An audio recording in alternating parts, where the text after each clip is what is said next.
I'm here at the Women's and Babies Hospital, and I am here for the Women's Expressions Event 2013, and I am so delighted that all these beautiful baby clothes can be grouped together. This is Bertha Drukenbrod, who is also known as Birdie's beautiful baby dress.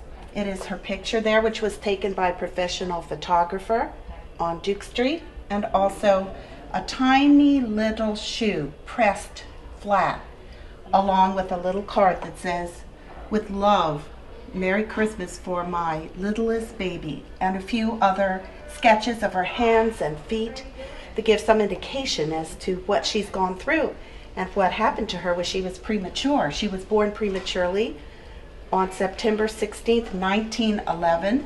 She was born at home, which was a cabin in Lancaster City.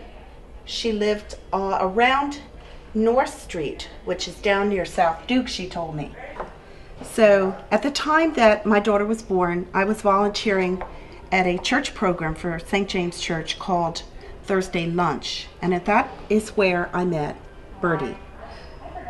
I went and volunteered every Thursday, even though I was still working. I was working in Lancaster City, but my employers let me take off Thursday so that I could go to the luncheon program.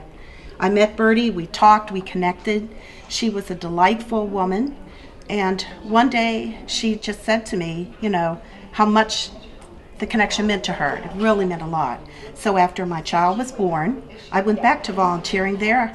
I stayed home with my child, but I went back to volunteering at the program. I connected up with Birdie again. We talked, we laughed, we joked. She was fascinated with the fact that my daughter was born prematurely, because she shared that she was also. And she was born in 1911, and my daughter was 1985. We immediately built the connection. So one day, she said to me, "I want to give you my clothes, my preemie clothes. I have two brothers, and I don't think they'd want something like that." I was completely shocked, because first of all, I didn't realize she'd been born premature. And second of all, I wouldn't see why she would want to give these clothes to me. But I think we had built a connection. I learned later she didn't have any daughters. She had no children. So this was her way of imparting a little part of herself to me and sharing the miracle of her birth with others. So one day she came and she had a box, and there were the preemie clothes. I was so touched. I took the clothes and immediately got them framed and put them on a wall in my daughter's bedroom. And now my daughter is married, and she's living in another state. And so I think it may be time to share Birdie's legacy with others. Her dress.